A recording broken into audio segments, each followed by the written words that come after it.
They say loyalty is rewarded, but what if saving a company from the brink of collapse only made you the target? What if the very CEO you trusted to lead you to victory turned around and cut your bonus after you delivered a $23 million turnaround? That's exactly what happened to me. And trust me, it didn't end there. Imagine pouring your blood, sweat, and countless sleepless nights into rescuing a sinking ship, only to find yourself left out in the cold the moment it starts to float. Again, I was that person. The one who uncovered the leaks, plugged them, and steered us away from disaster. But instead of gratitude, I got betrayal. And then, with one bold call, I flipped the entire script and brought down an IPO that was supposed to make us all rich. This isn't just a story about corporate greed or office politics. It's about power, revenge, and how one phone call can unravel years of lies and deception. You're about to hear how I went from being the company's unsung hero to the person who shattered my CEO's empire overnight. But before I get ahead of myself, let me take you back to how it all began.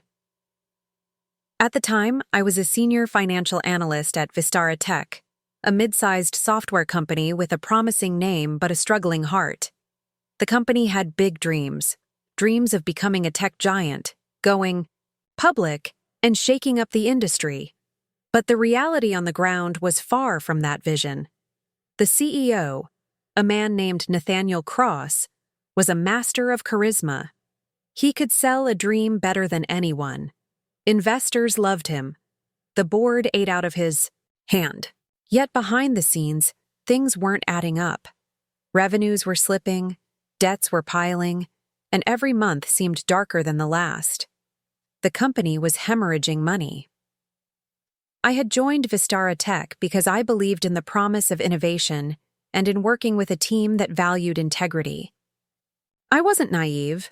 I knew corporate politics existed, but I also believed in merit, that hard work and results would speak for themselves. What I didn't expect was how fast the tides would turn, and how quickly loyalty could be thrown away. The third quarter of the year, it was clear we were in serious trouble. The board grew restless. Whispers of layoffs spread through the corridors, and investors were jittery. Rumors of an IPO were still floating around, but at that point, it felt more like wishful thinking than an imminent reality. The company's survival hinged on drastic measures, and that's when I decided I couldn't just stand on the sidelines. Diving deep into the financial statements, contracts, and vendor agreements, I began to piece together a shocking picture. There were hidden expenses, long-term contracts with vendors who provided little value, and a culture of unchecked spending that no one seemed willing to stop. These contracts had quietly drained tens of millions over the years, money that could be redirected to keep the company afloat. My discovery boiled down to one staggering number: $23 million in unnecessary expenses that, if cut or renegotiated, could save the company from collapse. I spent weeks crafting a plan, a detailed, aggressive strategy that would slash costs without sacrificing core operations. When I presented it to Nathaniel and the board, I expected resistance. But to my surprise, they gave me the green light. The next few months were some of the hardest of my life. I worked around the clock, negotiating with vendors, coordinating with legal teams, and convincing reluctant colleagues that this was the only way forward. Slowly but surely, the company began to breathe again. Expenses dropped, cash flow improved, and the black hole we'd been spiraling toward started to close. Employees who had once been filled with dread started to talk about hope. The IPO rumors grew louder and began to sound real. Then, just as the company began to stabilize, the unexpected happened. Nathaniel called me into his office on a rainy Thursday afternoon. I was bracing myself for praise, maybe even a raise. Instead, I was handed a letter that crushed me. My year-end bonus was slashed by half. "Company-wide adjustments," he said with a practiced smile. "Tough times require sacrifices from everyone." But the truth was unmistakable. I was being punished. Not for failing, but for shining too bright. That moment was a turning point. It lit a fire inside me that nothing could extinguish. If Nathaniel could betray the very person who had saved the company's financial skin, what else was he hiding? What other secrets lurked beneath the glossy surface of his polished speeches? I started to look closer. And what I found wasn't just mismanagement. It was deliberate deception, hidden debts, fudged numbers, and promises to investors that couldn't be kept. The IPO was not just at risk. It was built on lies, and that's when I made the decision that would change everything. I picked up the phone and made one call. One call that would send shockwaves through the company and the industry. One call that would unravel years of lies, bring down an empire, and destroy an IPO that was supposed to launch us into the stratosphere. But this isn't a story about revenge. It's about justice. It's about how one person standing up to corruption can change everything. I won't spoil what happened next just yet, but trust me, it gets darker, more thrilling, and ultimately delivers a reckoning you won't see coming. If you're ready to hear how a betrayed employee turned the tables on a ruthless CEO and destroyed a multi-million-dollar IPO, stick around. Because this is just the beginning. Before we jump back in, tell us where you're tuning in from, and if this story touches you, make sure you're subscribed, because tomorrow I've saved something extra special for you. When I first walked into Vistara Tech's sleek glass doors, I felt a surge of excitement mixed with nervous anticipation. This was supposed to be the place where innovation met opportunity, a tech startup with big dreams, poised to make a splash in the industry. I was brought on as a senior financial analyst, and I took the role seriously because I believed in numbers, in logic, and in the promise that hard work would be recognized. The atmosphere was electric. The buzz of ambition filled the open-plan office. Our CEO, Nathaniel Cross, was the kind of leader people admired and wanted to follow. He had charisma for days, always impeccably dressed, with a sharp smile that made you feel like you were part of something bigger than yourself. His speeches were inspiring, his vision clear. The IPO was imminent, or so we were told. Everyone seemed on board and eager to contribute. At first, everything seemed to click into place. Meetings were filled with discussions about growth strategies, product launches, and investor excitement. I got to know the team, talented engineers, savvy marketers, and a small but driven management crew. It was hard not to get caught up in the momentum. Yet, beneath the surface of optimism, I noticed things that made me pause. The financial reports I was handed didn't quite add up the way I expected. The numbers were inconsistent, sometimes, shifting between documents or changing without clear explanation. Budgets were slashed in some departments but mysteriously ballooned in others. Certain expenses seemed excessive or outright unnecessary. At first, I assumed this was normal corporate chaos, especially in a startup juggling so many priorities. But when I started raising questions, I was met with vague responses or subtle dismissals. Nathaniel was always quick to change the subject or brush off concerns, reminding me that the big picture was what mattered. It felt like walking a fine line between curiosity and insubordination. Despite this, I reminded myself to stay focused on my job and to trust the process. After all, the IPO was supposed to be just months away, and the company's future looked bright. I wanted to believe that the leadership knew what they were doing. As the weeks turned into months, the cracks began to show more clearly. Morale around the office took a noticeable dip.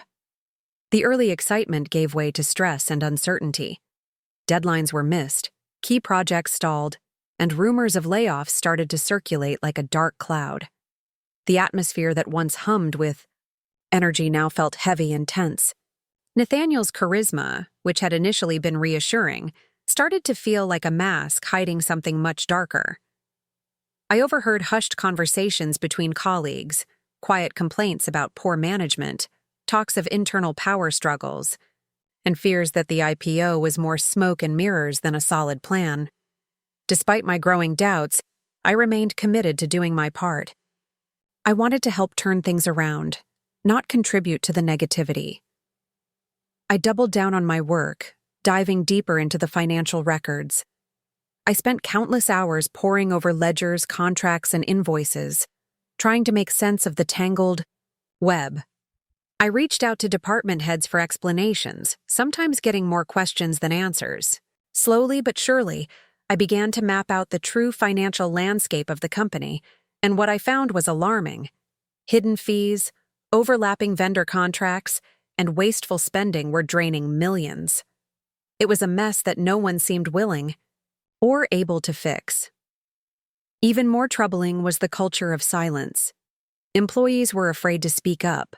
Whispers of unethical practices circulated, but fear kept most people quiet. Nathaniel's influence was stronger than I'd realized. He controlled more than just the company's operations.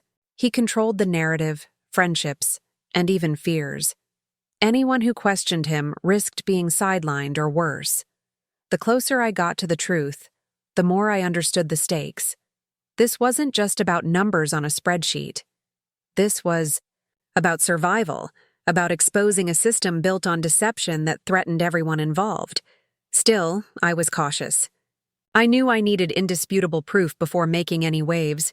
I couldn't afford to be seen as a troublemaker or risk my career on suspicion alone. I kept my head down, carefully gathering evidence and building a case. Each discovery added weight to my concerns. The deeper I dug, the more I realized that the problem wasn't just poor management. It was active deception designed to prop up the company's valuation ahead of the IPO. Every day at Vistara Tech felt like walking a tightrope, balancing hope and reality, loyalty and skepticism. I wrestled with conflicting emotions. I wanted to believe in the company's vision, but the facts were impossible to ignore. I knew that my next steps would be crucial, that they could change not only my career, but the fate of the entire company. I could feel the pressure mounting. Little did I know just how much the game was about to change, and how deeply I would have to dive into the shadows to find the light. Preparing and narrating this story took us a lot of time, so if you are enjoying it, subscribe to our channel. It means a lot to us. Now back to the story. As I delved deeper into the company's financial records, the picture that emerged was far darker than I had imagined. At first glance, the numbers seemed reasonable: steady growth, manageable expenses. But the more I scrutinized, the more inconsistencies popped up like cracks in a fragile glass. Contracts appeared duplicated, invoices were inflated beyond any reasonable market rates, and there were charges for services no one could explain. What felt like small errors at first revealed themselves as deliberate manipulations when viewed in aggregate. Millions of dollars were quietly siphoned off under the guise of normal business operations. I began piecing together a tangled web of transactions. There were suspicious payments to obscure consulting firms with no verifiable services provided. Software licenses were purchased multiple times for the same products, sometimes with overlapping dates that made no sense. Some expenses were routed through offshore accounts, making them even harder to trace. This was no accident. It was a sophisticated scheme to mask the company's true financial health, inflating costs to create the illusion of necessary spending, while siphoning money for personal gain. The implications were staggering. This wasn't just mismanagement or sloppiness, it was outright fraud. And it was happening at the highest levels of the company. I traced approvals for these expenses back to certain executives who seemed to turn a blind eye or were complicit. It became clear that Nathaniel's inner circle was protecting itself, using company funds as their personal piggy bank, while the rest of us worked under the illusion of a thriving business. What shocked me most was how normalized this deception had become. In meetings, there was never any talk of cutting back or addressing these expenses seriously.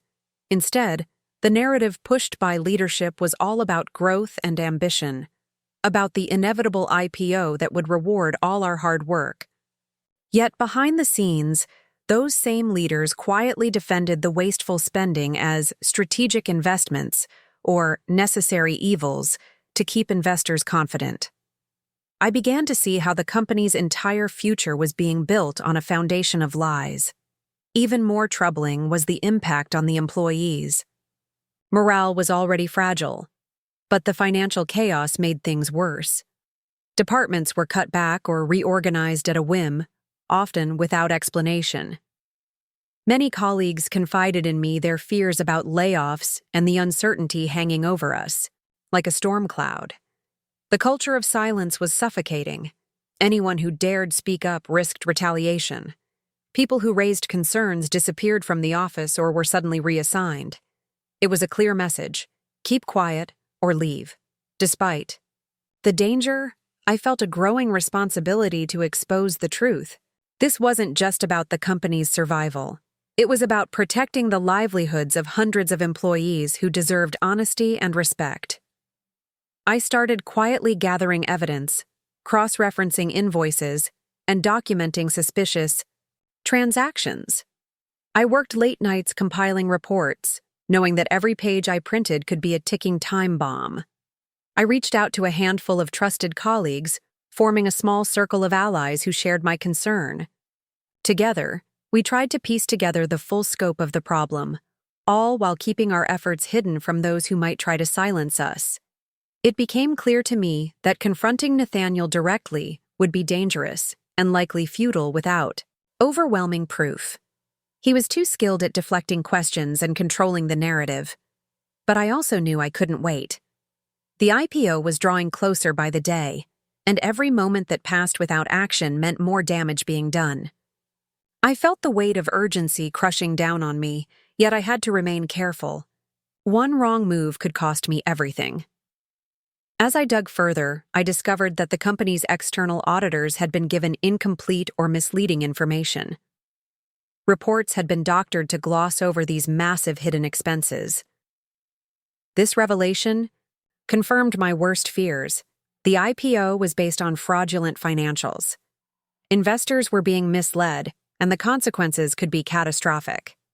I knew that if this deception were uncovered publicly, it would destroy the company's reputation and put countless jobs at risk. Despite the mounting pressure, I stayed focused.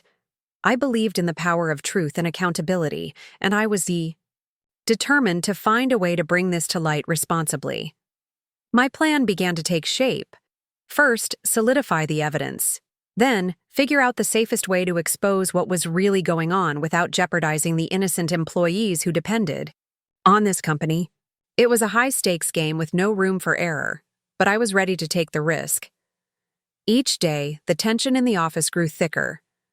Nathaniel's speeches became grander, more optimistic, as if trying to drown out the growing unrest. The IPO deadline loomed ever closer, and behind closed doors, I knew decisions were being made that would seal the fate of Vistara Tech. But I also knew that truth had a way of breaking through even the toughest facades, and I was determined to be the one to bring it crashing down. After months of uncovering the company's hidden financial drains and working overtime to save every possible dollar, I expected recognition. The numbers didn't lie. I had saved Vistara Tech over $23 million by cutting unnecessary expenses, renegotiating contracts, and streamlining departments that had been operating inefficiently for years.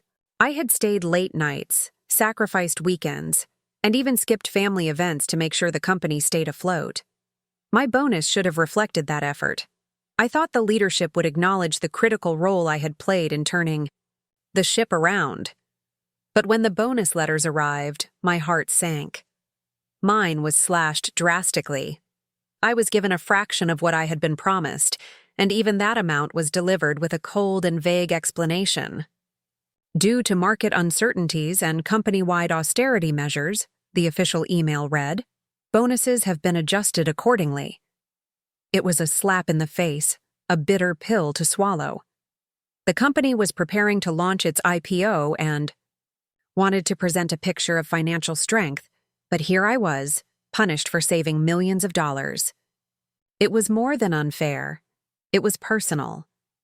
Nathaniel Chase, our CEO, had designed the bonus system to reward loyalty and results, especially for key contributors like me. The original agreement was clear: achieve certain targets, and you'd receive a generous year-end bonus as a thank you for your dedication. Yet, the man who publicly praised my efforts in quarterly meetings suddenly became distant and cold behind closed doors. The very bonus that should have celebrated my hard work became a tool for retaliation. Nathaniel was furious. He saw my success as a threat to the narrative he had been crafting about the company's growth and potential. The bonus cut wasn't just about money. It was a warning. It said, "Stay in line, or there will be consequences." The message rippled through the office like wildfire. Colleagues who had supported me began distancing themselves, fearful of sharing my fate. Whispered conversations stopped abruptly when management passed by. The culture of fear tightened its grip. Even those who hadn't been directly involved felt the chilling effect. Was this the price of speaking truth to power? The sting of betrayal was deep. I had believed in this company, believed in Nathaniel's vision. I had trusted that integrity mattered. But now, I saw how fragile those values really were when they clashed with greed and self-preservation. I felt isolated, but also fueled by a fierce determination. If Nathaniel wanted to play dirty, I would respond strategically. I wasn't going to allow the man responsible for putting the company at risk to get away with silencing me. I began weighing my options carefully. I was still under contract, and any open confrontation could be career suicide. But I had one thing Nathaniel didn't: irrefutable proof. Detailed financial reports, internal emails, audit documents, all of it showed how deeply the company's finances were manipulated and how Nathaniel personally benefited from the deception. This evidence was my leverage, but wielding it meant risking everything. The stakes had never been higher. Meanwhile, the internal atmosphere worsened. Morale plummeted as employees watched someone who saved the company being punished. Rumors flew about impending layoffs and cutbacks. Productivity suffered as anxiety grew. The company I had worked tirelessly to protect seemed to be unraveling from within. But even as the environment darkened, I found pockets of support. Trusted colleagues quietly reached out, sharing their own frustrations and confirming my suspicions about the CEO's mismanagement. Together, we formed a small but determined group committed to exposing the truth at the right moment. We shared information discreetly, cross-checked facts, and planned how to protect ourselves while shining a light on the corruption. Transparency was our only weapon, but we knew we had to be smart. Nathaniel still held sway over the board and media, and his network of loyalists was extensive. We couldn't afford missteps. The bonus cut became a turning point for me. Not just a personal betrayal, but a call to action. It crystallized the stakes and strengthened my resolve to fight back. Not out of vengeance, but to save the company and its employees from disaster. I realized that confronting the CEO would be dangerous, but silence would be fatal. This was no longer just about bonuses or office politics. It was about accountability, justice, and survival. I started gathering more evidence and building contacts outside the company. Regulators, legal advisors, and even journalists who specialized in corporate fraud. Each day brought new risks and new challenges, but also a growing sense of purpose.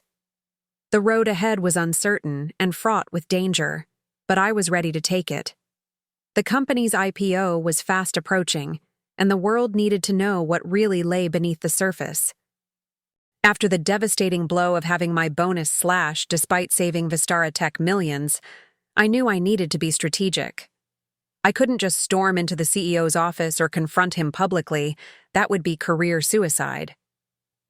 The company was on the cusp of its IPO, and Nathaniel's influence was stronger than ever.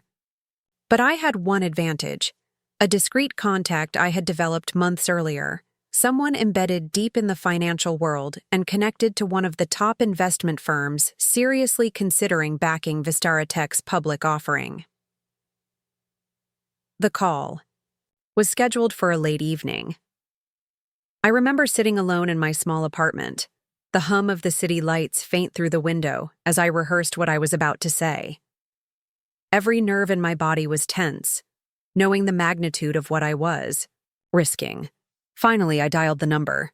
The voice that answered was calm but sharp, a woman named Maya Tran, a senior analyst known for her rigor and tenacity in sniffing out corporate inconsistencies. She wasn't someone to be easily fooled or manipulated. Maya had expressed skepticism about the company's publicly shared figures for months. She quietly questioned the rosy projections Nathaniel kept touting at investor meetings. What she didn't know was the full extent of the financial chaos lurking beneath the surface. I chose my words carefully as I began to lay out the hidden truths I'd uncovered, the massive liabilities Nathaniel was concealing, the overstated revenues painted to mislead shareholders, and the reckless expenditures disguised as strategic investments. I explained how Nathaniel had manipulated numbers to create an illusion of strength, while punishing employees like me who had tried to expose the cracks. I told her about the abrupt bonus cuts as a tool of intimidation. For a few moments, the silence on the other end was deafening. I could almost hear her processing the gravity of what I had just revealed. Then Maya's first question pierced through. Do you have proof? Documents? Emails? Anything that can back this up? My heart pounded, but I nodded silently to myself, affirming that I had stacks of reports, internal memos, and audited statements that painted a damning picture. I had painstakingly collected evidence over months, knowing I might need to expose the truth someday. We forged a plan. Maya promised to leverage her firm's extensive resources to investigate discreetly. She would cross-check my data with regulatory filings and third-party audits without alerting anyone at Vistara Tech. Meanwhile, I would continue gathering internal evidence, but now with a partner who had the power to influence investors and regulators. This alliance was risky but necessary, the kind of risk that could either topple a corrupt empire or destroy my career in the process. After we ended the call, a mix of fear and hope washed over me. The company's IPO was scheduled for the next quarter, and the world was watching. Nathaniel's carefully curated image of success was about to be challenged in ways he never anticipated. The countdown to a corporate reckoning had begun. In the following days, Maya's team worked tirelessly. They pored over the financial statements, scanning for discrepancies and red flags. What they found was staggering: misreported earnings, inflated asset valuations, and a trail of suspicious transactions that suggested deliberate fraud. The evidence aligned perfectly with what I had witnessed firsthand. It was no longer a hunch. This was systemic deception. Meanwhile, Nathaniel's behavior grew erratic. I noticed him pacing nervously during meetings, calling emergency gatherings with the board and his inner circle. The confident CEO persona cracked, revealing a man desperate to maintain control. Rumors circulated among the staff of looming purges and sudden policy changes designed to tighten his grip. But the board's loyalty was shifting. Some members expressed concern over his lack of transparency and questioned the wisdom of rushing the IPO. I kept my head down, sending Maya encrypted files and communicating only through secure channels. Every message carried enormous risk. Discovery would mean immediate termination or worse. But the drive to protect the company and its employees, many of whom had no idea of the impending disaster, kept me going. The burden was heavy, but I felt a growing sense of purpose. Then, the moment that changed everything arrived. Maya's firm, armed with verified evidence and irrefutable facts, issued a confidential but powerful letter to Vistara Tech's board and the underwriters facilitating the IPO. The letter warned that proceeding without a comprehensive, independent audit could lead to catastrophic financial and legal consequences. They urged a halt to the IPO until the company's true financial health could be fully assessed. The news leaked almost instantly. Media outlets began sniffing around, investigative journalists picked up on the story, and online forums buzzed with speculation. Vistara Tech's once soaring stock price on the private market started to wobble as investors grew uneasy. The IPO, which was supposed to herald a triumphant new chapter, looked more and more like a disaster waiting to happen. Nathaniel lashed out publicly, calling the letter a baseless attack and accusing Maya's firm of sabotage. Behind closed doors, he doubled down on efforts to silence dissent, accusing me and my colleagues of treason. But the momentum was unstoppable. The board, facing intense pressure from investors and regulators, announced an immediate suspension of the IPO and the commissioning of an independent audit. For the first time since the bonus cut, I felt a flicker of hope. My secret call had sparked a chain reaction that not only exposed the CEO's lies, but also protected the company from imminent collapse. But I knew the battle was far from over. Nathaniel's network was vast, and he wouldn't go down without a fight. The road ahead was uncertain and dangerous, but I was ready to see this fight through to the very end. After Maya's firm sent the confidential letter, the corporate world around Vistara Tech transformed overnight. The quiet whispers of doubt turned into open questions, and the polished facade Nathaniel had carefully built began to crumble under the weight of scrutiny. The board's announcement to pause the IPO stunned employees and investors alike. No one had anticipated such a dramatic shift. The tension was palpable as we all waited to see what would happen next. Internally, the atmosphere at Vistara Tech grew colder and more uncertain. Nathaniel's once commanding presence had shifted into something brittle and volatile. He called emergency meetings almost daily, his voice laced with anger and desperation. He barked orders, demanding loyalty and silence from his inner circle, but many of the executives who had once nodded along in agreement now looked uneasy, their confidence shaken. The cracks in the leadership team were widening, and some senior members started to distance themselves from the CEO's increasingly reckless behavior. Rumors of resignations and board member conflicts began to circulate behind closed doors. Meanwhile, the independent audit was officially commissioned, led by one of the most respected and aggressive auditing firms in the financial world. Their mandate was clear: uncover the truth, no matter how ugly it was. As auditors began digging into the company's books, I knew this would be a critical turning point. The audit wasn't just a formality, it was the knife that could sever the web of deception Nathaniel had spun over the past several years. I felt a mixture of dread and hope, knowing the truth would finally surface. I continued to live in constant vigilance. Every day felt like walking on a tightrope. Nathaniel's team was conducting internal investigations, trying to trace the leak of information to Maya's firm and, by extension, to me. I was careful with every move, aware that one wrong step could lead to my termination, or worse. Rumors spread that several employees had been called into HR for questioning. My colleagues whispered about loyalty tests and subtle threats. It was clear Nathaniel was fighting back hard, but his paranoia only made his actions more reckless and unpredictable. One particularly late night, as I was working through financial reports in my office, I received an anonymous email tip. The C message was cryptic but alarming. It contained scanned documents revealing internal emails between Nathaniel and a small group of trusted executives. These emails discussed detailed plans to obscure certain financial liabilities and manipulate key figures in the upcoming audit. This was the smoking gun we desperately needed. Irrefutable proof that the CEO was actively trying to influence and corrupt the audit process. I immediately forwarded the documents to Maya, encrypting the files to protect their source and to maintain the utmost discretion. At the same time, Maya's firm was preparing to present their findings to the board and regulatory authorities. The pressure on them was immense. This was no ordinary corporate investigation, but a potential landmark case in corporate governance and securities law.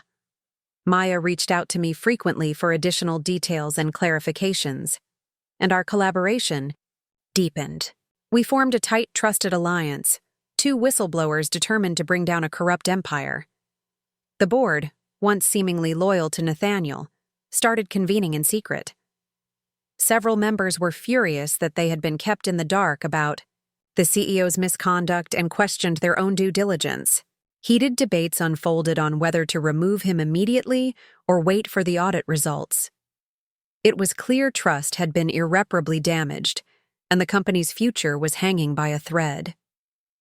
Some board members pushed for transparency and reform, while others feared the fallout would ruin their careers and investments. Outside the company walls, media attention intensified at an unprecedented rate. Investigative journalists picked up fragments of the story and began publishing exposés hinting at widespread corruption and mismanagement within Vistara Tech. Social media exploded with speculation and outrage.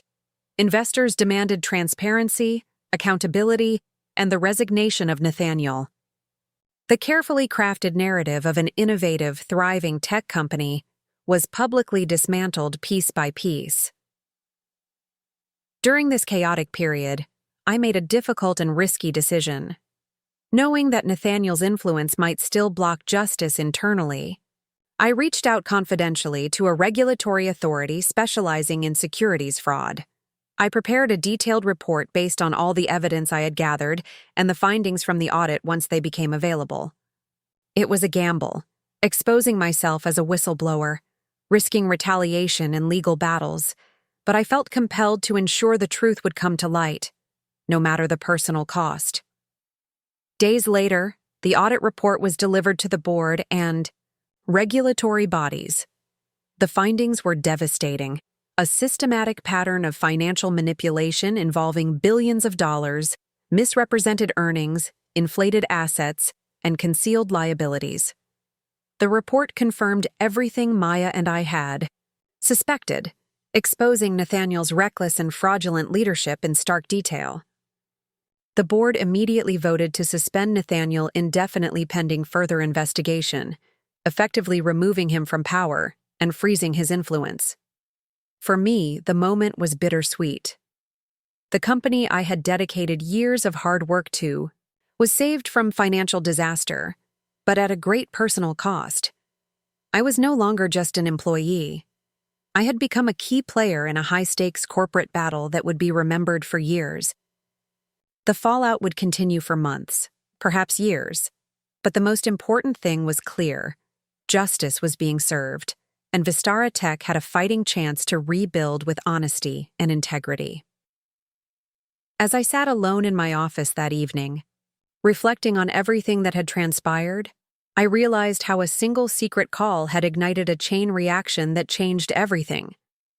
From the moment I picked up the phone and confided in Maya, my life had been irrevocably altered. The battle was far from over, but I was ready and determined to face whatever came next, knowing that sometimes the most powerful weapon against corruption is courage and truth. Nathaniel's suspension sent shockwaves through the company and the industry at large. The media had a field day. Headlines across financial publications screamed phrases like "Vistara Tech implodes" and "disgraced CEO suspended amid fraud." Investigation. Investors panicked. Stocks plummeted. Employees were stunned. And for a moment, it felt like the entire company had come to a standstill. But beneath the panic, something remarkable began to happen. A collective sense of relief. People were finally talking, openly. In the lunchroom, in hallway corners, and during quiet Zoom calls, employees began to share stories. Stories of being told to massage the numbers before earnings calls. Stories of being silenced when they asked too many questions. Stories of toxic pressure to hit impossible targets just so Nathaniel could sell a narrative to Wall Street. There was anger, yes, but there was also validation. People felt seen for the first time in years. I kept my head down, but the internal shift was impossible to ignore. Several departments launched internal reviews. HR began investigating harassment complaints that had been previously brushed aside.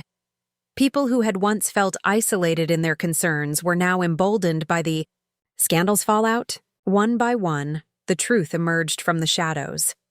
I was asked to participate in a confidential debriefing with the interim leadership team. The acting CEO, an understated but competent man named Russell Green, reached out directly. "We're aware. You had a unique view of the previous administration," he said during our first call. "We want to make things right, and more importantly, make sure this never happens again." I hesitated. Speaking to internal leadership meant exposing myself, potentially putting a target on my back once again. But I also understood something critical. If I didn't share what I knew, someone else might try to rewrite the story. Nathaniel still had loyalists within the company, and some of them were already trying to downplay the magnitude of what had happened. I agreed to a private meeting and laid out everything I had: timelines, discrepancies, patterns of deceit. Russell listened carefully, never interrupting, taking notes silently. When I finished, he sat back, nodding. "You've done something extraordinary," he said. "And while we can't erase what happened, we can promise that you'll be protected." The word protected hung in the air. It wasn't a guarantee, but it was enough for now. Outside of Vistara Tech, the consequences for Nathaniel were just beginning. The Securities and Exchange Commission launched a full-scale investigation. He was subpoenaed to testify before Congress about corporate fraud and abuse. Depositions were scheduled. A legal storm had gathered, and he was at the center of it. The IPO? Dead in the water. Institutional investors withdrew. Wall Street firms distanced themselves from the company. What was once projected to be one of the decade's biggest tech offerings had now become a cautionary tale taught in business schools. And yet, despite everything that had gone right, the exposure, the suspension, the investigations, I felt a deep sense of unease, because Nathaniel wasn't just a corrupt CEO, he was a strategist. And he had disappeared from the public eye. No media appearances, no statements, no leaked internal memos, just silence. That's when the smear campaign started. It began subtly. Fake Twitter accounts claiming I had fabricated the whistleblower. Documents. Anonymous Reddit posts saying I'd made everything up because I was passed over for a promotion. Then it escalated. Articles in fringe online blogs, clearly sponsored, accusing me of professional jealousy, even mental instability. One even suggested I was working with a rival company to tank the IPO. At first, I tried to ignore it. But soon, my LinkedIn inbox was filled with strangers calling me a traitor. My family began receiving odd calls at home. I knew exactly where. It was coming from Nathaniel. He was playing his final card. If he couldn't stop the investigation, he could discredit the person who sparked it. It worked. For a moment, I panicked. I began to doubt myself. Was this worth it? Was exposing the truth worth becoming a pariah in my own industry? But something unexpected happened. My colleagues began speaking out in my defense, one after another. People I hadn't even worked closely with shared their support, publicly. Some posted on their social feeds, telling stories about the hostile culture under Nathaniel's leadership and backing my claims. Others contacted journalists to verify what I had said. A few even posted screenshots of emails and Slack messages proving my timeline. What Nathaniel didn't count on was this. People had been waiting for someone to lead the way. And now that the dam had broken, they weren't going to let the truth be buried again. Support flooded in. My inbox changed from hate to hope. Messages from whistleblowers at other companies, from HR professionals, even from people in law enforcement who had followed the case. One message stood out. "You gave me the courage to speak up. I've been quiet too long." That's when I realized Nathaniel's smear campaign had backfired. He had tried to isolate me. Instead, he had mobilized a movement. From that point on, I became more public. I gave interviews. I worked with advocacy groups for corporate transparency. I testified at a hearing about protections for whistleblowers. And through it all, I made one thing clear. This wasn't just about revenge. It was about accountability. IPO Nathaniel once dreamed of would never happen. But the change that rippled through the company, and eventually the industry, was more powerful than I ever imagined. And it was only getting started. In the weeks that followed Nathaniel's fall from grace, I found myself navigating a strange new reality. I had gone from being an anonymous mid-level strategist to someone whose name was circulating in corporate boardrooms, law firm group chats, and whistleblower forums. Some days I felt like a hero. Other days I felt like I had detonated a bomb and was standing too close to the blast. Still, I didn't regret what I'd done. Not even for a second. What I didn't expect was what came next. The corporate cleanup. Russell Green, now acting CEO, had initiated a complete overhaul of Vistara Tech's leadership culture. It started with a quiet but forceful exit of the board members who had either enabled or ignored Nathaniel's tactics. They resigned, one after another, some citing personal reasons, others simply disappearing from the company website. Overnight. In their place, a new generation of leadership was brought in. People with reputations for integrity, fairness, and, most importantly, a willingness to question the status quo. Russell had also hired a third-party ethics firm to conduct a sweeping audit. No stone was left unturned. They dug into vendor, contracts, internal communications, accounting practices, and performance review trends. Several senior executives were implicated, not necessarily for fraud, but for willful ignorance or fear-based decision-making that had allowed a toxic culture to fester. I was asked to join a small task force to support the reform efforts. I didn't have a fancy title, but I had something more valuable: the trust of the employees. And that trust meant I could walk into rooms and have conversations that others couldn't. I sat in on hiring interviews, weighed in on policy rewrites, and even helped draft the new whistleblower protection framework. At first, I hesitated to get involved. After everything, I still felt like an outsider, like I didn't quite belong in the cleanup of the very mess I had exposed. But Russell was persistent. "We need someone who's already proven they won't look the other way," he told me. "And frankly, you've already done more for this company than most of our past execs ever have." That got to me, not because I needed the validation, but because I knew what he was really saying. The people who cause the damage never fix it. It's the ones who survive the wreckage who have the clearest view of what needs rebuilding, and rebuild we did. We held town. Halls. Real ones, not the scripted PR events Nathaniel used to run. Employees could ask anything, suggest anything. Nothing was off limits. A junior software developer once stood up and asked, "How do we know this won't just happen again in 5 years?" Russell didn't flinch. "You don't," he said. "But we're putting people and policies in place that make it much harder for anyone to hide what Nathaniel did ever again." Transparency became more than a buzzword. Every department now had anonymous suggestion systems. Every leadership meeting was recorded and shared internally. Bonuses and promotions were tied not just to performance, but to peer reviews and ethical conduct. We even started a mentorship program to help younger employees feel connected, valued, and safe enough to ask hard questions. And still, the outside world watched. Media outlets published follow-ups on the Vistara saga. Some highlighted my role and called it corporate courage. Others critiqued the system that allowed Nathaniel's behavior to go unchecked for so long. Meanwhile, other companies began conducting their own internal reviews. CEOs at rival firms were suddenly under pressure to prove they weren't hiding similar skeletons in their closets. One company even reached out to me through a mutual connection, asking if I'd be willing to consult on ethical restructuring. I declined. I wasn't looking for a consulting career. Not yet. But what I did accept was an invitation to speak at a global ethics and leadership conference in Boston. I had never spoken to more than 30 people at once before.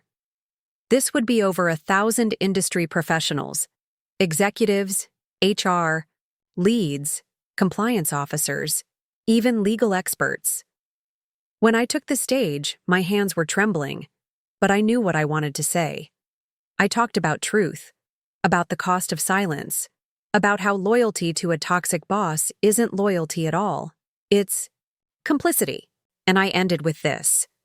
We always think the rot starts at the top, and often it does, but it survives because the middle stays quiet. I was one of those people for a while, but once you see the truth, you can't unsee it. And when you find your voice, it can carry further than you ever imagined. The room gave a standing ovation. After the conference, something changed in me. I started to believe I could have a future beyond the identity of whistleblower. I was more than the person who exposed a corrupt CEO. I was someone who had helped shape what came after. Back at Vistara, the reforms continued. Employee satisfaction scores climbed, turnover dropped, clients returned. Slowly, carefully, trust was being rebuilt, not just in leadership, but in the company itself. I was sitting in the office cafe one afternoon when a young analyst approached me. I didn't recognize her. She looked nervous. "Hi," she said. "I just wanted to say thank you. I joined just after everything blew up and I was scared. But this place, it's better because of what you did." I smiled. "I didn't do it alone." "No," she agreed. "But someone had to go first." That night, I walked home with a rare sense of peace. I had made the call that destroyed Nathaniel's IPO, but it had also created something new, something better. And this time, I wasn't looking back. If I thought the storm had passed, I was mistaken. The dust had barely settled on Vistara Tech's corporate shakeup when new challenges emerged. Less dramatic than Nathaniel's scandal, but no less significant for the company's future, or my own. One of the most unexpected changes came in the form of a letter. Yes, a physical, printed letter, delivered to my office with no return address. It was a short message, typed, signed only as a friend, and it read, "You opened the door. Don't stop walking through it. They're watching now. Make it count." I sat with that message for a long time, unsure what it meant or who had sent it. Was it a warning? A nudge of encouragement? Or maybe both? At first, I shrugged it off. But the more I thought about it, the more I felt a growing pressure. When you expose something as corrupt as Nathaniel's regime and live to see the transformation, people start to expect you to do more, to say more, to lead more. That unspoken expectation soon became reality. Russell approached me again. This time, not with a short-term task force request, but a full-time role, head of corporate integrity and strategic risk. It was a newly created executive position that would report directly to him. I would oversee ethics, transparency initiatives, employee feedback loops, and risk mitigation across departments. I hesitated. I wasn't sure I wanted to be part of the executive team, not after everything I had witnessed. Climbing that ladder wasn't the goal when I made that fateful call. I didn't want to become the thing I had once fought against. Russell saw right through me. "Do you know what happens if people like you stay on the sidelines?" he asked. "The wrong people fill the void. Again. And this time, there won't be anyone left brave enough to call it out." He was right. So, I accepted the role, with one condition: full independence. I wanted the authority to investigate and report directly to the board, even if that meant scrutinizing Russell himself someday. He agreed without flinching. That's how I found myself in meetings with department heads who used to barely acknowledge me. Suddenly, I was sitting at the table, not as a figurehead, but as someone whose voice carried real weight, and with that came scrutiny. Not everyone was thrilled about my promotion. There were whispers of favoritism. Some long-tenured managers believed I hadn't earned my way up. Others feared I'd dig into their closets next. I understood their discomfort, but I didn't let it stop me. I started by auditing our supplier contracts, particularly those forged under Nathaniel's leadership. I found several vendors with pricing models that grossly overcharged us, and oddly enough, many were run by people with social ties to Nathaniel and his old inner circle. When I raised the issue, some executives pushed back. "We've already survived the scandal," one said. "We don't need more instability." But I reminded them of our new mission: accountability. If cleaning up means a little more short-term instability, I told them, then it means we're actually doing the work. Eventually, we cut ties with the shady vendors, replacing them with more transparent, competitive suppliers. The financial savings weren't as dramatic as the $23 million I had once delivered, but the ethical gain was immeasurable. That move sparked something. Employees, many of whom had once been silent or skeptical, began sending tips and suggestions. I launched an internal Speak Freely initiative, a platform where workers could anonymously report unethical behavior, flag inefficiencies, or propose improvements. To my surprise, the platform didn't flood with complaints. It filled with solutions. One junior IT analyst flagged a loophole in our data storage system that could have cost us millions in a potential cyber attack. Another employee from marketing suggested a campaign highlighting Vistara's transformation, aimed at regaining public trust. We implemented both. It was working. Culture was shifting. But progress had a price. Late one night, I received another anonymous message, this time via email. "You think you've won. But there are still ghosts in this machine. Don't get comfortable, Rostau." A moment. Fear crept back in. What if some of Nathaniel's allies were still lurking in the shadows, waiting to strike? What if this second wave of resistance wasn't bluster but a real threat? But I didn't waver. Instead, I ramped up our forensic review of archived emails and financial records. It wasn't about paranoia. It was about prevention. And sure enough, within weeks, we found evidence of a smaller fraud ring operating out of a regional sales office. They had been inflating sales numbers to meet performance bonuses. The total loss? Just under $2 million. Nothing near the Nathaniel era. Disaster, but still enough to warrant disciplinary action and policy revision. We addressed it publicly. No spin, no hiding. That move set a tone that rippled through the company. Accountability wasn't a phase, it was a standard. Outside the company, I started getting invited to more events, more panels. People called me a corporate reformer, a term I wasn't entirely comfortable with. I was just someone who made a hard decision and stuck around to clean up afterward, but the momentum was undeniable. Vistara's reputation had done a 180. Press coverage shifted from scandal to resilience. Clients who had paused their partnerships returned, citing renewed faith in leadership. We even received a corporate ethics award from a national business watchdog group. As for me, I started feeling something I hadn't in a long time: peace. Not because things were perfect, far from it, but because I knew we were building something that mattered, something that could last. And still, that first letter echoed in my mind. You opened the door. Don't stop walking through it. Didn't plan to, because what started with a cut bonus and one defiant phone call had become a blueprint for how companies could fall, rise, and become something better, something real. And I wasn't done yet. It was around this time that the idea of the IPO resurfaced. Ironically, the same initial public offering that Nathaniel had desperately tried to force through, while lining his pockets, was now back on the table. Only this time, under new leadership, with a vastly different narrative. Vistara Tech, once a cautionary tale of greed and corruption, was now being positioned as a case study in ethical turnaround and resilience. But I had my reservations. Going public meant more scrutiny, sure, but it also meant exposure. It meant catering to shareholders, market analysts, and an entirely new level of performance pressure. And worst of all, if we weren't careful, it meant history could repeat itself.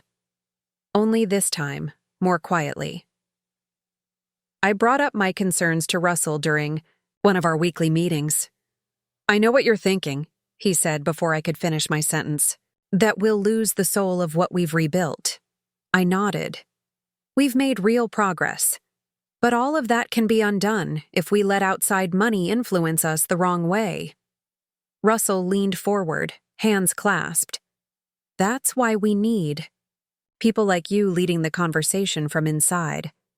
This IPO won't be like Nathaniel's vision. It'll be ours." He made a compelling case. The IPO could give us the capital to expand our data division, invest in employee wellness, and launch a new scholarship program tied to ethical innovation, something we had brainstormed months earlier.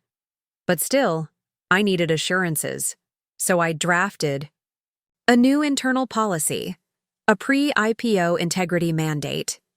It was a formal framework that prioritized ethics, transparency, and long-term employee value over short-term stock gains.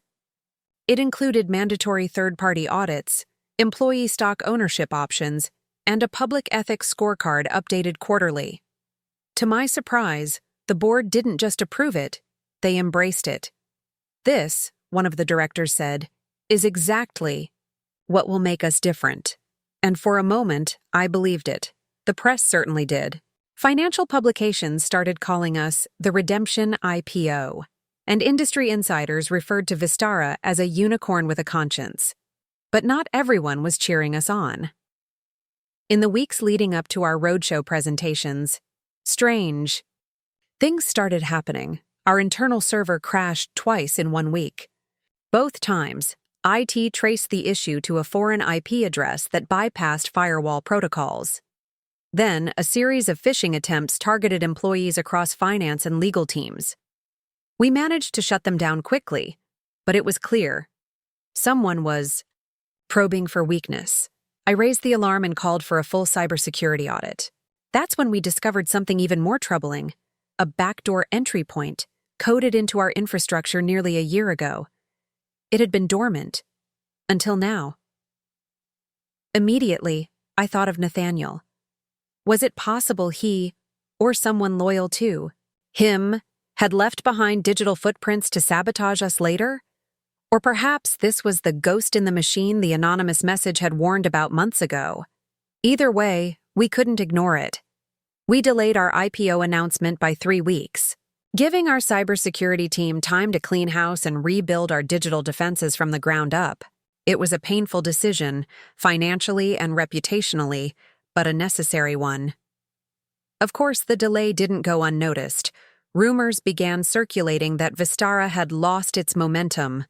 Some speculated that we were facing internal scandals. Again, stock forums lit up with conspiracy theories. Even competitors started poking fun, calling us the company that couldn't. Russell was furious. "We should have gone quiet," he said. "Handled this internally and pushed forward. We're giving them ammo." But I pushed back. "This is exactly what sets us apart. We don't cover things up. That's the whole point." And to his credit, Russell relented. We held a press conference live-streamed where we laid out the facts. We explained the cyber breach, the corrective measures, and most importantly, our unwavering commitment to transparency. Some thought we were insane, but to our audience, especially our employees and loyal clients, it meant everything. One of our junior developers, Carla, messaged me afterward. "That's the first time I've seen leadership tell the truth like that in public," she wrote. "Feels good to work here." That single message meant more to me than any press headline. Still, the pressure was on. We couldn't afford another delay, so we doubled down on preparation. Our roadshow events were meticulously planned. I spoke at half of them, focusing on the ethical foundation we had built. Investors were skeptical at first, but as we laid out our numbers, our safeguards, and our growth plan. They started listening. We weren't just selling shares, we were selling belief. Belief that a company could be both profitable and principled, fast-moving and grounded, bold without being reckless.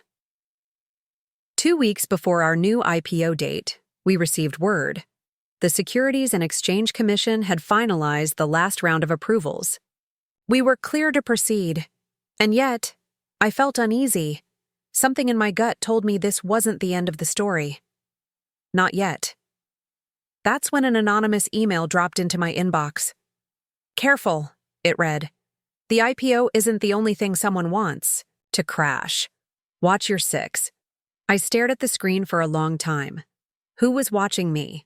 What else was coming? And more importantly, what would I do next? The anonymous email threw me off more than I cared to admit. I wasn't new to corporate threats, veiled or explicit. But this one felt different. It didn't ask for anything. It wasn't a scam. It was just a warning, short, eerie, and specific enough to send a chill down my spine. Watch your six. I stared at those words over and over until the meaning fully settled. Someone was watching me. Not us. Me. I forwarded the message to our head of cybersecurity, Jane, who had been overseeing our infrastructure rebuild. "Can you trace this?" I asked her, my fingers tightening over the keyboard. "We might be dealing with more than sabotage." Jane ran diagnostics for over an hour, and finally came back with an answer. The email was routed through 4 VPN layers and an encrypted mailbox overseas. No way to trace it directly. "Is there any indication it's connected to the back door we found earlier?" She hesitated. "Not definitively, but the timestamp on this email matches an access attempt on our employee portal. Someone's testing our vulnerabilities, and they know we're watching." Part of me wanted to shrug it off, call it paranoia. But the past few months had taught me to trust my instincts. And my instincts were screaming that something bigger was unfolding behind the curtain. The next day, I was set to speak at the largest roadshow event of the season. A packed investor conference in Manhattan with over 200 attendees, including reporters, analysts, and several major tech-focused funds. It was our moment to solidify the IPO's narrative. The stakes couldn't have been higher. I arrived early to go over the presentation with Russell and our PR head, Monica. Everything seemed in place. Lighting, sound checks, printed materials. Our slides were crisp, data-backed, and visually striking. This was the pitch of a lifetime. Then, 30 minutes before I was due on stage, my phone buzzed. Unknown number. Normally, I wouldn't answer. But something made me pick it up. A distorted voice came through the line. Masked, robotic. But the message was crystal clear. You step on that stage and we release everything. Financial files, private correspondences. And that little side. Deal Russell made with Mavron Partners. The public won't know what hit them. Click. I froze. It took everything in me not to panic. My mind raced through scenarios. What files were they talking about? What side deal? Was this a bluff?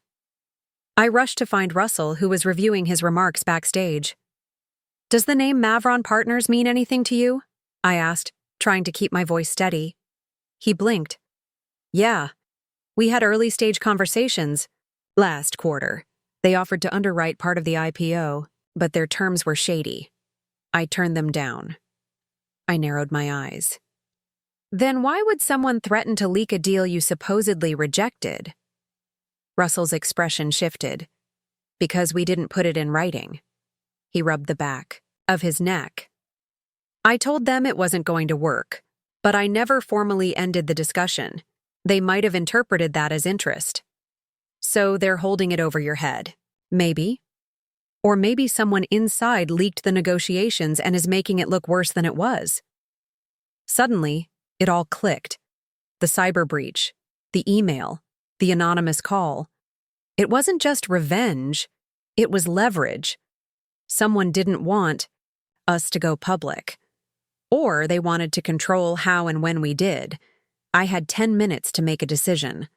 Walk away from the stage and tank the IPO, or go through with the pitch and risk an information dump that could destroy our credibility.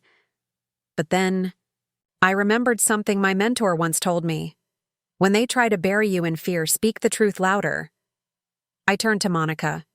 Change the opening slide. I'm adding something. 8 minutes later, I was standing under the lights. The room quieted. Dozens of eyes locked onto me. My heart pounded in my chest, but my voice was steady. Before we begin, I said, I want to talk about something we didn't plan to share today. Murmurs rippled through the crowd. In the past 24 hours, our company has been targeted by what we believe is a coordinated digital attack meant to discredit our leadership and derail our IPO. We've received anonymous threats, including the potential release of internal communications involving early-stage funding discussions with Mavron Partners, a firm whose terms we ultimately declined. I paused. We're not ashamed of having explored multiple funding paths. What matters is how we chose to move forward, with integrity, clarity, and full alignment with our mission. And that's what this IPO represents. The room fell dead, silent. Then someone in the back clapped, and then another, until, one by one, the entire room erupted in applause. I couldn't believe it. Monica's eyes were wide, mouthing, "Holy crap," from the side of the stage. After the presentation, reporters swarmed us with questions, not about the scandal, but about our honesty. Investors emailed us asking for follow-ups and one-on-ones. The narrative had flipped completely. By the time I returned to my hotel that night, my inbox was flooded, not with threats, but congratulations. Even some of our competitors messaged me privately, tipping their hats. Took guts, one of them said. You earned my respect today. But that didn't mean the danger was gone.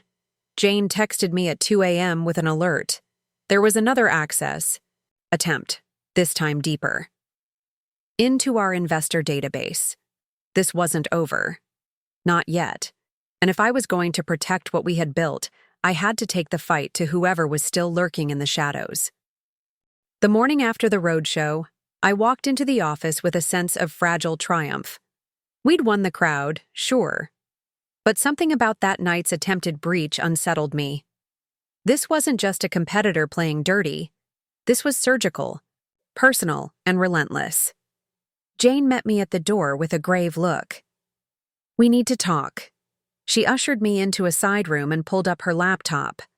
They got into the sandbox environment around 3 a.m. Didn't do damage, but they tested system calls that mirror our production servers. That means two things. One, they know how we're set up internally. And two, they're trying to build a replica of our system. To do what? I asked, dread curling in my stomach. Best case, they're probing for weaknesses. Worst case? They're trying to clone enough of our infrastructure to fabricate data, make it look like you or I or Russell did something we didn't. Deep fake data, fabricated audit trails, modified financial logs. I let out a breath. This is war, Jane nodded grimly. And we need to hit back.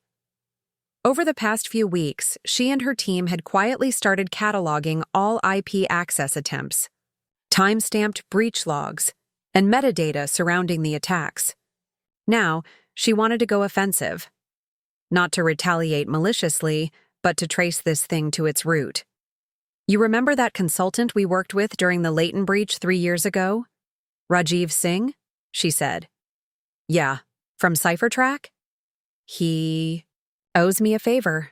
I called him last night. He's in. We're going to build a map. Rajiv flew in that evening. By the time I met him in the war room we had set up in one of our spare conference spaces, he had already started analyzing the breach patterns. This isn't a single bad actor, he said. This is a cluster, likely state-sponsored or a black market for hire group. What's the goal? I asked. That's the interesting part, he said. They're not just scraping data. They're trying to shape a narrative. He showed me snippets, mock emails forged using our headers, deepfake documents referencing fake bonuses, and planted conversations that suggested insider trading. They're creating a parallel reality, Rajiv said, one they can leak when it benefits them most. And then he showed me something that made my blood run cold. A forged email, dated 2 days prior, supposedly from me to a shell account labeled Osprey Holdings. In it, I was apparently thanking them for a $2.5 million offshore wire transfer in exchange for confidential information on our IPO roadmap. The email was perfect. The formatting, the syntax, even my digital signature. But it was a lie. I had never sent it. And yet, if leaked, it would look real to anyone without access to the original mail server. I stared at the screen in silence. They're trying to kill your credibility, Rajiv said. When the real version of events won't stick, they manufacture a better lie. I looked at Jane. We have to go public before they do. She nodded. Controlled leak. We expose the forgery ourselves and prove it's fake before they can weaponize it. We looped Monica in and crafted a statement, a breakdown of the forged email, side-by-side comparisons with real correspondence, and a forensic analysis showing discrepancies in routing metadata and mail headers. We included a technical appendix for analysts and journalists. No vague claims, no dramatics, just cold, hard facts. Then we uploaded it to our investor relations page and pushed it out to every journalist on our mailing list, and waited. The next morning, the headlines rolled in. Tech firm calls out digital forgeries amid IPO prep, backs, claims with forensic evidence, David versus Goliath. Startup exposes black hat campaign to derail public launch. Bold move, CEO confronts cyber attacks with transparency. But not everyone bought it. An anonymous Twitter account, I True Inside Leaks, posted. A thread an hour later, claiming to have the real emails. They posted blurred screenshots, supposedly from my inbox, with ominous captions like, "You can't hide from the truth forever." The tweets gained traction. Thousands of retweets, accusations, think pieces, conspiracy theories. Monica pulled me aside. We can't keep playing defense. We need to shift the narrative again, remind people what this IPO is really about. She was right. This wasn't just about clearing my name anymore. This was about the future of our company. So, we announced something bold. A new partnership with the Clean Code Coalition, an organization that champions cybersecurity transparency in public tech firms. We committed to quarterly audits by an external firm, real-time breach disclosures, and an open-source encryption framework for our client-facing products. The industry took notice. I don't care if someone tried to sabotage them, one investor wrote on LinkedIn. These guys just set a new standard for transparency. Another chimed in. I trust a company that fights its battles in the open. Still, in the back of my mind, I knew it wasn't over. The next attack wouldn't come from the outside. It would be internal. I had a list in my drawer. A mental shortlist of 5 names, people who had access to the systems, who were in the room during key decisions, who had motive. Every day I crossed off possibilities, slowly closing in. And then, one day, Rajiv burst into my office with a look I'll never forget. I found the leak, he said. But you're not going to like it. I stood up so fast my chair tipped over. You found the leak? Rajiv didn't sit. He just nodded and placed a flash drive on my desk. Everything you need is on there. The breach logs, the credentials used, the timestamps. All of it points to a single user account. I picked up the drive, fingers trembling slightly. My heart pounded as I asked the question I was afraid to hear the answer to. Whose account? He hesitated. Rajiv, I pressed. Tom Halston. Silence. I blinked, waiting for the name to change in my mind, waiting for the real culprit to emerge. Tom Halston, our chief operations officer. My right-hand man for the last 6 years. The guy who brought me into the company. The guy who vouched for me when I was just a junior analyst pitching process improvement models in slide decks. Nobody read. The man who used to treat me like his kid brother. Rajiv continued. The activity started about 6 months ago. Light probing at first. Nothing major. But over time, it escalated. Login sessions from overseas proxies. Downloads of internal system architecture. Accessing your drafts, your mail queue, even your backup drive. I sat down. Why would he do this? I can only give you data, Rajiv said. But if I had to guess, he was being paid or coerced. Maybe both. The signature pattern matches known activity clusters tied to Reforge Capital. Reforge, one of our biggest competitors, and the firm rumored to be circling like vultures in the wake of our IPO announcement. I opened the flash drive and saw the digital smoking gun, recordings of login sessions, GPS mismatch flags, internal chat log exports, enough to make an FBI agent whistle. Jane walked in a moment later and caught the tension. You told him? Rajiv nodded. I didn't want to believe it either, Jane said. But we triple-checked. And we left breadcrumbs last night. False credentials, internal decoy memos. Tom took the bait. We have to confront him, I said. Jane and Rajiv exchanged a look. He's not in the office, Jane said. He booked a flight to Zurich. This morning, he's already airborne. I stood again. Can we stop him? Too late, but we can get ahead of it. Monica was already on it. She'd crafted a press statement not just acknowledging the breach but declaring legal action. We weren't going to bury this. We'd shine a damn spotlight on it. I reread the statement twice. This could destroy him. It should, Monica said flatly.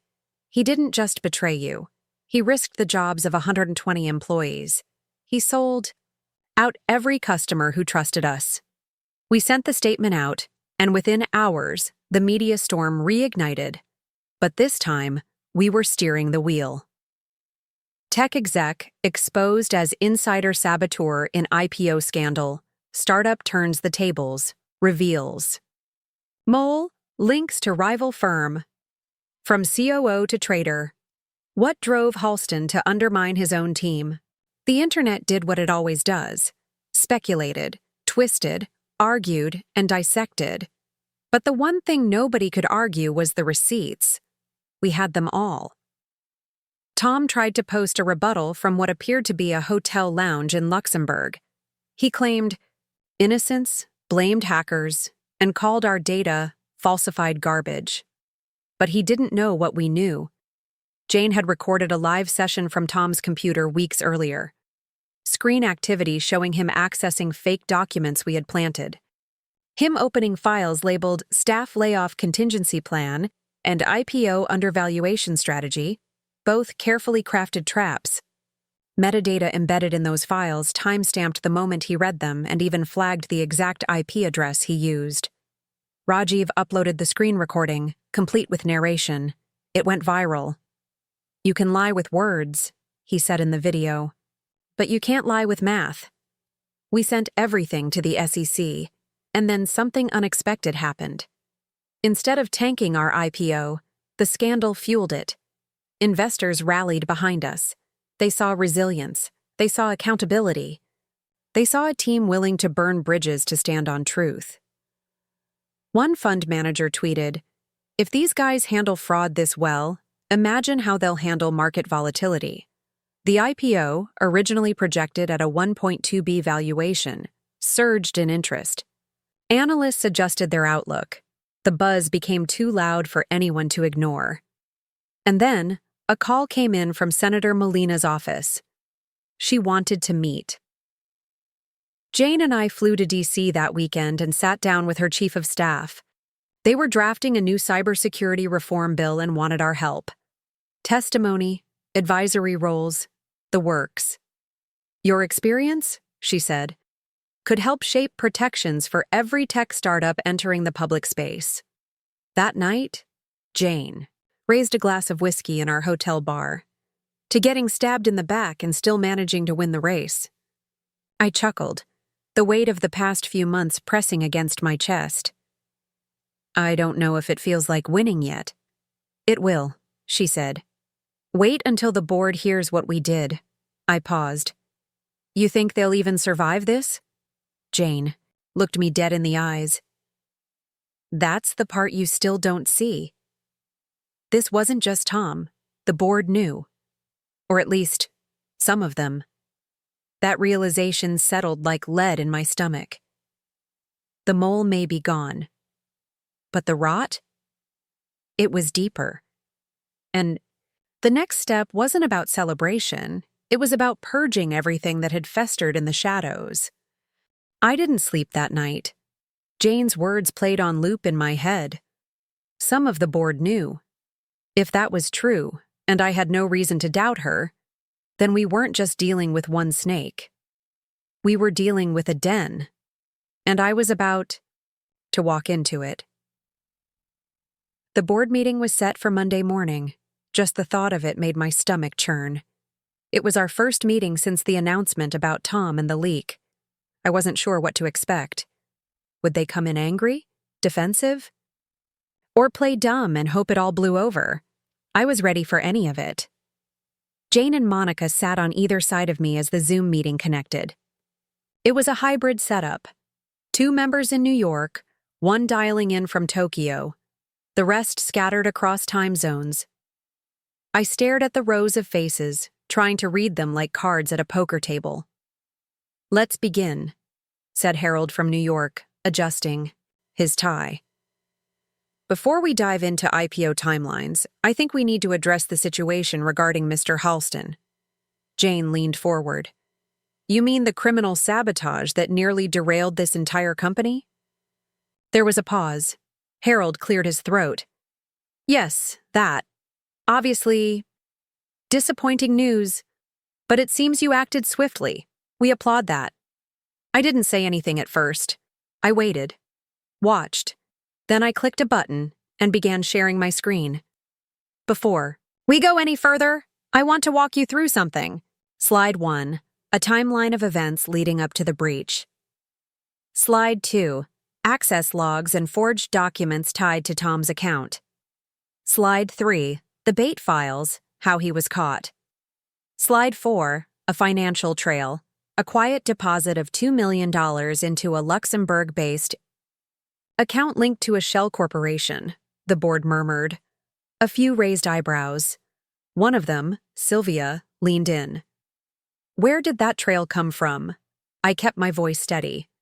From Tom's personal emails, which we accessed after triggering a security lock. And it gets better. Slide 5, a forwarded email from Tom to someone on the board. Coded language, but the implication was clear. Confirming our arrangement, expecting pushback on IPO timeline. Let me know if adjustments are needed. I zoomed in on the recipient field, harold.chenequistone.group. The room fell silent. Harold sat back. That doesn't prove anything. Jane was ready. We traced the shell company's founding papers, the listed incorporator, your cousin Evan Chen. Harold's face drained of color. Monica spoke next. We've submitted the data to the SEC and FBI. We're giving you this one chance. Resign. All of you who had even a whisper of involvement. Sylvia jumped in. Wait, I didn't know anything about this. You'll have your chance to prove that, I said. But right now, we're not asking. We're telling. You step down by end of day, or we bring the full legal arsenal down on everyone. One by one, the screen lit up with board members. Disconnecting. Whether out of guilt or panic, it didn't matter. The house of cards was falling. Only Harold stayed. Do you think you've won? He sneered. You think you're some kind of hero? I leaned forward. No, I think I'm someone who was loyal to this company while you tried to sell it for parts. He stared for a long moment, then ended the call. It was done. 4 board members resigned that day, 2 more the following week. We replaced them with industry veterans who'd actually built something with their own hands, not just pushed numbers around on spreadsheets and made deals over golf. The IPO went ahead, louder, stronger, more public than ever. We rang the bell at the exchange.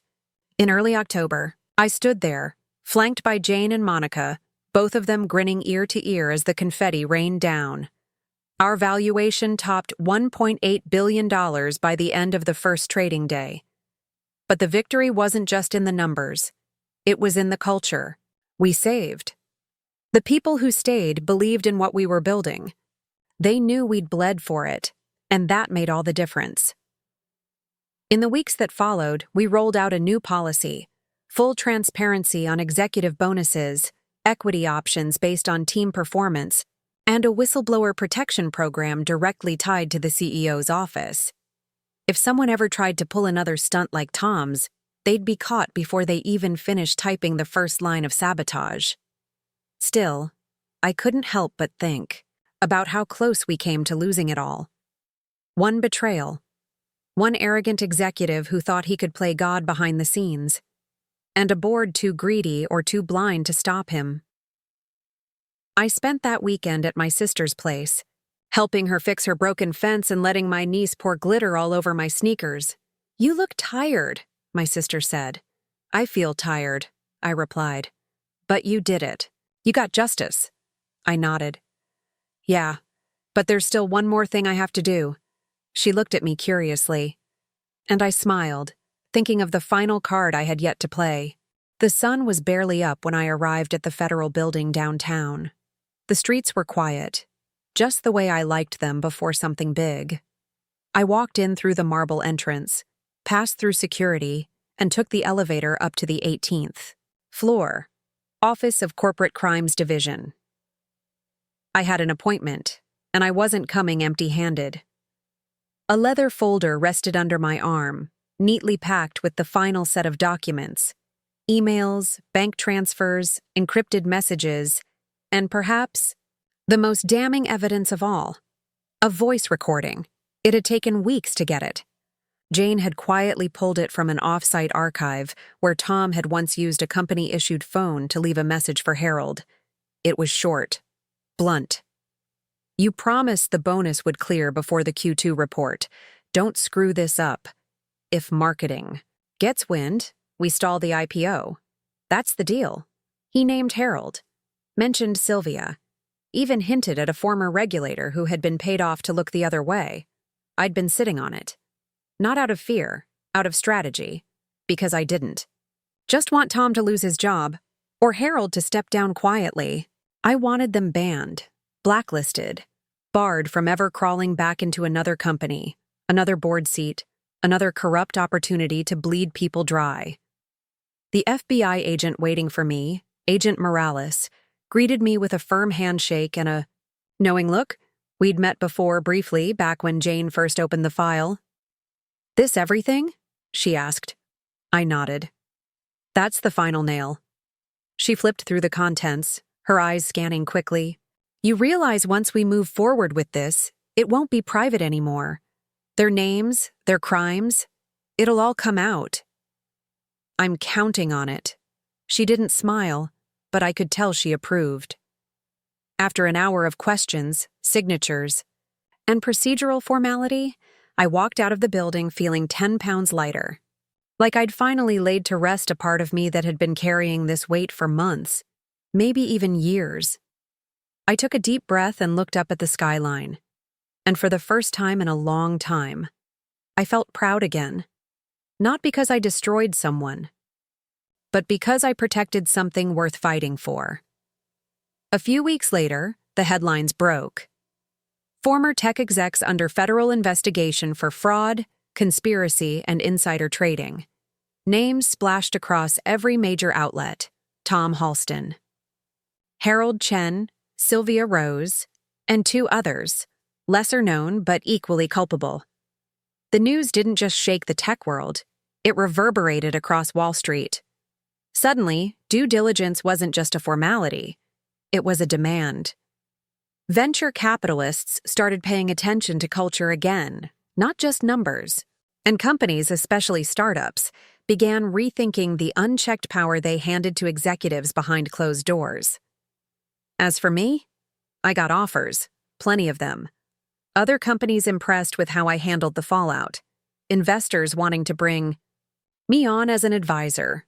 Even a book deal, which I politely declined, for now. But I stayed. I stayed at the company I'd helped save, the team I'd grown with, and the mission I still believed in. Only now, I wasn't the quiet guy behind the spreadsheets. I was promoted to COO, and this time my bonus was more than symbolic. It reflected every sleepless night, every hard call, every moment I chose principle over comfort. Monica took over as CEO shortly after the IPO. Jane became our chief risk officer. We weren't just running a company anymore.